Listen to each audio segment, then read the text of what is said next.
اللهم صل على سيدنا محمد يا رب صل وسلم دائما أبدا على حبيبي. سب سے پہلے سورہ اخلاص کی وجہ تسمیہ، یعنی اس کو سورہ اخلاص کیوں کہا جاتا ہے. اخلاص کے عربی میں دو معنی آتے ہیں. ایک تو خلوص، ہم کہتے ہیں نا خلوص سے دل سے یہ کام کیا، نیت درستی اس کی.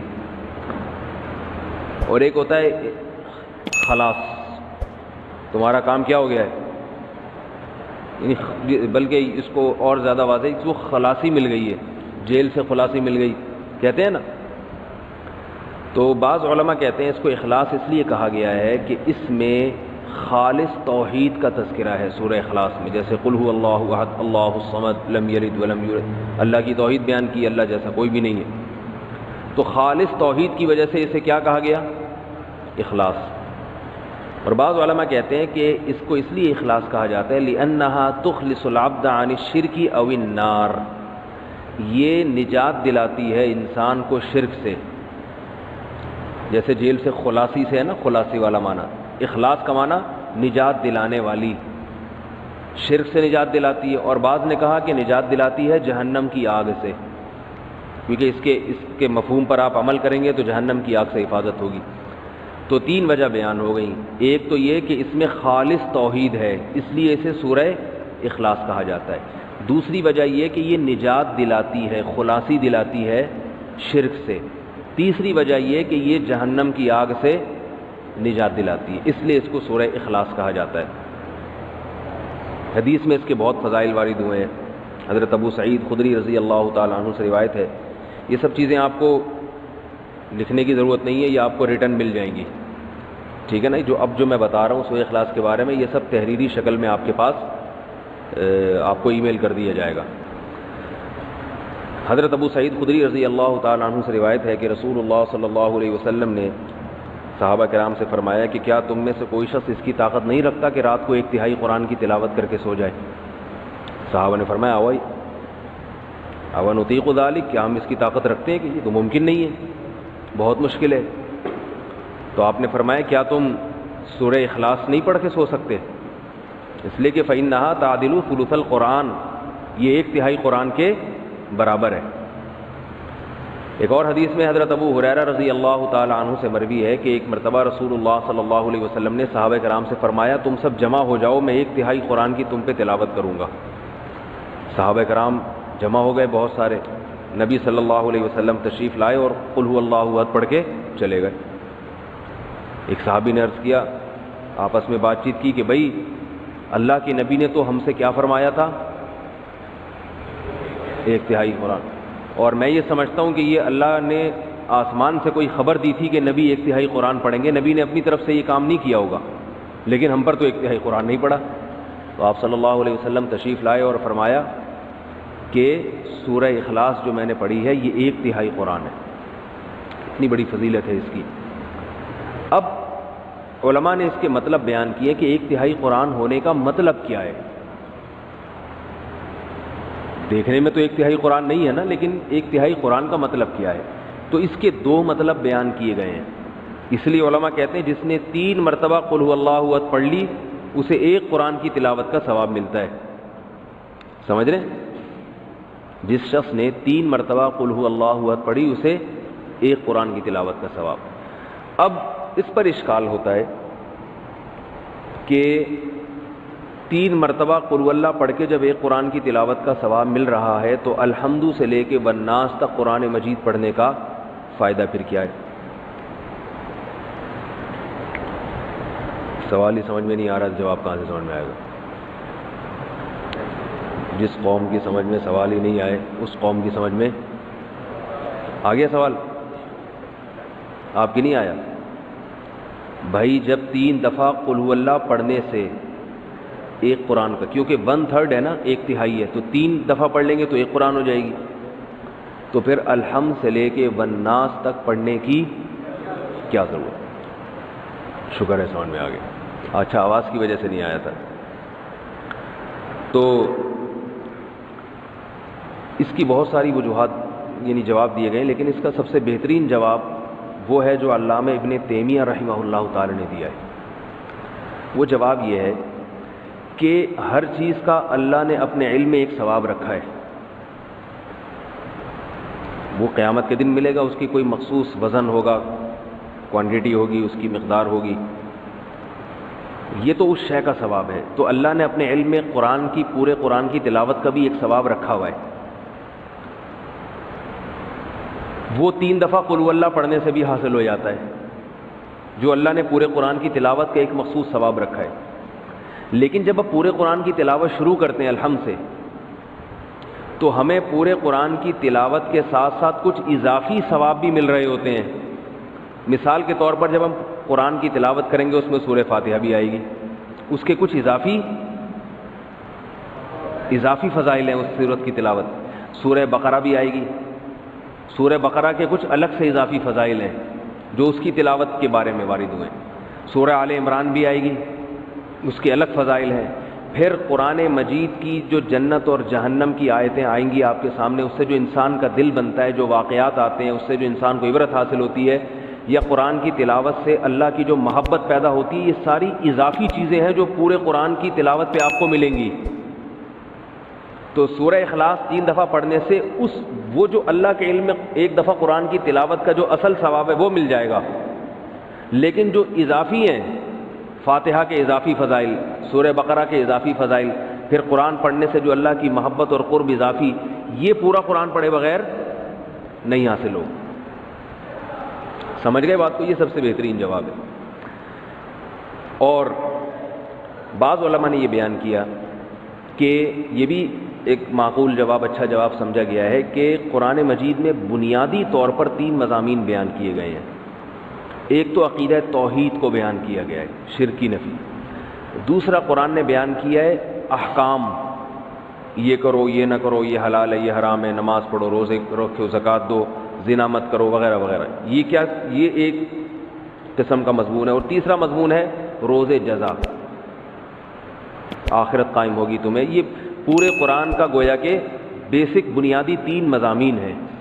تو سورہ فاتحہ میں توحید خالص کو بیان کیا گیا، تو قرآن کے 1/3 ٹاپک کو، 1/3 مضمون کو سورہ اخلاص کور کر دیتی ہے۔ اس لیے اس کو یعنی مضمون کے لحاظ سے، قرآن کے مضامین کے لحاظ سے 1/3 قرآن کہا گیا ہے۔ سمجھ رہے ہیں بات کو کہ نہیں سمجھ رہے؟ ایک چیز ایک لحاظ سے کچھ ہوتی ہے، دوسرے لحاظ سے نہیں ہوتی۔ جیسے میں نے بتایا تھا آپ کو کہ حدیث میں آتا ہے کہ سورہ فاتحہ جیسی کوئی صورت نازل نہیں ہوئی، لیکن حدیث میں آتا ہے سورہ فلق اور سورہ ناس جیسی کوئی صورت نازل نہیں ہوئی۔ تو حدیثی میں اس کا دوسری حدیث میں جواب موجود ہے، سورہ فلق، سورہ ناس افضل ما یتعوذ به المتعوذون، پناہ مانگنے والوں کے لیے، پناہ مانگنے، مختلف قسم کے شر سے پناہ مانگنے والوں کے لیے ایسی صورت نازل نہیں ہوئی۔ تو رقیہ کے لحاظ سے سب سے افضل سورہ فلق اور سورہ ناس ہے۔ تو ایک چیز ایک لحاظ سے افضل ہوتی ہے، دوسرے لحاظ سے افضل نہیں ہوتی وہ۔ تو اس لحاظ سے ایک سورہ اخلاص کو کیا کہا گیا؟ سب سے بہترین سورت۔ تو حدیث میں آتا ہے رسول اللہ صلی اللہ علیہ وسلم کے دور میں صحابہ کرام ایک دفعہ سفر پہ گئے، تو ایک شخص امامت کیا کرتے تھے ان میں، وہ ہر رکعت میں قل اللہ احد پڑھتے تھے۔ ہر رکعت میں کیا پڑھ رہے ہیں؟ صحابہ کو سوال پیدا ہوئی ہے، بھئی یہ کوئی اور صورت پڑھتے ہی نہیں۔ صحابہ نے نبی صلی اللہ علیہ وسلم سے تذکرہ کیا، آپ نے ان صحابی کو بلایا، تم کیوں پڑھ رہے ہو؟ انہوں نے فرمایا کہ مجھے اس صورت سے محبت ہے، مجھے اس صورت سے محبت ہے۔ حدیث آپ صلی اللہ علیہ وسلم نے فرمایا جس کا مفہوم ہے جنت کی بشارت دی آپ صلی اللہ علیہ وسلم نے کہ تمہیں اس صورت سے محبت ہے، تو اس پر آپ صلی اللہ علیہ وسلم نے ان کو جنت کی بشارت دی، کیونکہ اس صورت سے محبت ہونا کس کی علامت ہے؟ کہ اللہ کی توحید سے محبت، اور یہ اللہ سے سچی محبت کی علامت۔ تو اس لیے اگر کوئی ہر رکعت میں سورہ اخلاص پڑھتا ہے تو بھی ٹھیک ہے۔ البتہ نبی صلی اللہ علیہ وسلم کی جو عام سنت ہے وہ یہ کہ رکعتوں میں آپ الگ الگ صورتیں پڑھا کرتے تھے۔ اس لیے علماء کہتے ہیں کبھی جوش میں انسان نوافل میں ساری رکعتوں میں قل اللہ پڑھ لے، جوش محبت میں ٹھیک ہے، لیکن عام معمول اسی کا بنانا چاہیے جو نبی صلی اللہ علیہ وسلم کا اپنا معمول تھا۔ وہ کیا تھا کہ مختلف صورتوں میں مختلف رکعتوں میں مختلف صورتیں آپ صلی اللہ علیہ وسلم پڑھا کرتے تھے۔ حدیث میں رسول اللہ صلی اللہ علیہ وسلم رات کو سونے سے پہلے سورہ فلق اور سورہ ناس کے ساتھ قل هو اللہ احد کی تلاوت بھی کیا کرتے تھے. یہ بھی حدیث میں اس کی فضیلت آئی ہے. ایک حدیث میں آتا ہے رسول اللہ صلی اللہ علیہ وسلم نے فرمایا، حضرت ابو ہریرہ رضی اللہ تعالیٰ عنہ سے مروی ہے کہ نبی صلی اللہ علیہ وسلم نے فرمایا کہ اللہ تعالیٰ ارشاد فرماتے ہیں. جب نبی یوں کہتے ہیں کہ اللہ نے ارشاد فرمایا تو ایسی حدیث کو حدیث قدسی کہا جاتا ہے کہ اللہ تعالیٰ فرماتے ہیں کہ کذبنی عبدی ولم یکن لہ ذالک، میرے بندوں نے مجھے جھٹلایا حالانکہ میرے بندوں کے لائق یہ نہیں تھا کہ مجھے جھٹلاتے. وشتمنی عبدی، میرے بندوں نے مجھے گالی دی ہے. ولم یکن لہ ذالک، حالانکہ ان کے لائق نہیں تھا کہ اپنے معبود کو گالی دیں. کیسے؟ پھر اللہ کے نبی فرماتے ہیں کہ اللہ تعالیٰ نے فرمایا کہ میرے بندوں نے کہا لن یعیدنی، میرے بندے نے کہا لن یعیدنی ابدا، اللہ مجھے دوبارہ زندہ نہیں کرے گا. کما بدأنی، جیسے پہلی مرتبہ پیدا کیا تھا. تو یہ مجھے جھٹلایا، حالانکہ جس نے پہلی مرتبہ پیدا کیا ہو اس کے لیے دوبارہ بنانا تو اور آسان ہوتا ہے. یہ اللہ کے الفاظ بتا رہا ہوں، نبی نے جو فرمائے. تو اللہ فرماتے ہیں کہ حالانکہ دوبارہ بنانا تو پہلی دفعہ سے بھی آسان. تو یہ میرے بندے مجھے جھٹلاتے ہیں، کہتے ہیں پہلی دفعہ تو بنایا مگر دوسری دفعہ نہیں بنا سکتا. اور شتمنی عبدی، اور میرے بندے نے مجھے گالی دی. ولم یکن لہ ذالک، حالانکہ اسے نہیں چاہیے تھا کہ مجھے، اس کے لیے لائق نہیں ہے کہ مجھے گالی دے. کیسے بھئی؟ اللہ کو تو کوئی بھی گالی نہیں دیتا. تو نبی نے فرمایا کہ اللہ تعالیٰ فرماتے ہیں کہ بندہ کہتا ہے اتخذ اللہ ولدا، اللہ نے اپنے لیے کسی کو بیٹا بنا لیا ہے. جیسے عیسائی کہتے ہیں اللہ نے حضرت عیسیٰ کو بیٹا بنا لیا، تو اللہ کیا کہتے ہیں؟ یہ مجھے میرے بندے نے گالی دی ہے. اس صورت کا شان نزول بھی یہی ہے کہ بنیادی طور پر جو اس صورت میں جو سمجھایا گیا ہے یہود و نصارہ کے عقیدے کی نفی ہے. عیسائی کہتے ہیں کہ حضرت عیسیٰ ابن مریم اللہ کے بیٹے ہیں. وہ بڑی لمبی چوڑی بات گھماتے ہیں کیونکہ حضرت مریم کے اولاد شوہر نہیں تھے اور تمام پیغمبر جتنے بھی آئے ہیں ان سے پہلے گناہ ہوئے ہیں، تو اللہ نے کہا ایسا پیغمبر بھیجوں گا جس سے گناہ نہ ہو سکتا ہو. تو اللہ ہی نے اپنے کلمے کی شکل میں اللہ ہی اپنے دوسرے جلوے میں آ گیا. عجیب عجیب باتیں کرتے ہیں. کبھی کہتے ہیں حضرت عیسیٰ اللہ کے بیٹے ہیں، کبھی کہتے ہیں اللہ نے ان کو بیٹا بنا لیا ہے. جنا تو نہیں ہے لیکن خود بیٹا بنا لیا اللہ نے ان کو. کبھی کہتے ہیں کہ اللہ حضرت عیسیٰ کے جلوے میں آیا ہے، حضرت عیسیٰ کی ذات میں اللہ نے، کبھی کہتے ہیں حلول کیا ہوا ہے. تو مختلف عقیدے ان کے کسی ایک بات پہ ٹکتے نہیں ہیں. تو اللہ نے ان تمام باتوں کی نفی کر دی کہ نہ عیسیٰ ابن مریم اللہ کے بیٹے ہیں، کیونکہ اللہ نے کسی کو جنا نہیں، اور نہ اللہ نے کسی کو اپنا بیٹا بنایا ہے، اور نہ عیسیٰ ابن مریم اللہ جیسے ہیں. وہ کہتے ہیں نا تین خدا میں سے ایک عیسیٰ ہیں، تو کوئی اللہ جیسا نہیں ہے، خدا نہیں ہے، سب مخلوق ہیں اللہ تعالیٰ کی. تو عیسائیوں کے نظریے کی نفی ہے.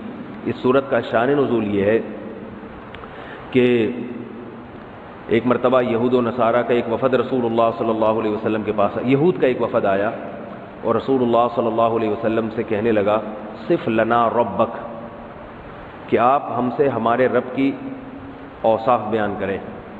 یہودیوں کا شاید یہ خیال تھا کہ تورات میں تو لکھا ہے کہ اللہ جیسا کوئی بھی نہیں ہے، اگر یہ جھوٹے نبی ہوں گے تو غلط صفات بیان کرنا شروع کر دیں گے، بھئی وہ ایسا ہے وہ اس طرح ہے. تو یہودی کہنے لگے کہ آپ بتائیے کہ اللہ تعالیٰ کی جنس کیا ہے، مرد ہے یا عورت ہے، اور کس چیز سے بنایا گیا ہے، کس چیز سے بنایا گیا؟ من الذهب ام من الفضة ام من النحاس، سونے کا بنا ہوا ہے، چاندی کا بنا ہوا ہے یا پیتل کا بنا ہوا ہے؟ ہمارا جو رب ہے جس میٹر سے بنا ہے وہ میٹر کون سا ہے؟ تو اس پہ یہ صورت نازل ہوئی. اللہ احد اللہ الصمد، بے نیاز ہے، لم یلد ولم یولد، نہ جنا گیا اور اس کا کوئی ہم پلہ نہیں ہے. جب ہم پلہ نہیں ہے، لیس کمثلہ شیء، جب اس جیسا کوئی ہے ہی نہیں ہے تو سونے یا چاندی یا پیتل سے مثال ممکن نہیں ہے، کیونکہ یہ تو مخلوق کی مثالیں ہیں. اللہ مخلوق سے بالکل الگ ہے، ماورا ہے، ہماری عقلوں سے بالا تر ہے. تو اس کے پیتل مثال میں پیش کرنا، سونا مثال میں پیش کرنا یہ ممکن نہیں ہے. ایک روایت میں آتا ہے کہ مشرکین نے کہا، مشرکین مکہ جو تھے نا وہ نسب کی بڑی بحث کیا کرتے تھے، نسب کہ اس کا نسب کیا ہے، اس کا نسب کیا ہے. تو انہوں نے کہا کہ اے محمد آپ اللہ تعالیٰ کا نسب بیان کریں کہ اللہ کا نسب کیا ہے. تو اس پہ یہ صورت نازل ہوئی، لم یلد ولم یولد، نہ اس نے کسی کو جنا نہ وہ کسی سے جنا گیا، اس کا کوئی نسب نہیں ہے۔ الاول سب سے پہلے ہے اور سب سے آخر، یعنی ہمیشہ سے ہے اور ہمیشہ رہے گا۔ تو توحید کا مضمون اس میں بیان کیا گیا۔ اللہ تعالی ہمیں سورت کے مضامین پر عمل کی توفیق عطا فرمائے، اور جن لوگوں کو زبانی یاد نہیں ہے ان کو تو کم از کم یہ سورت زبانی یاد ہونی چاہیے۔ ہم تبت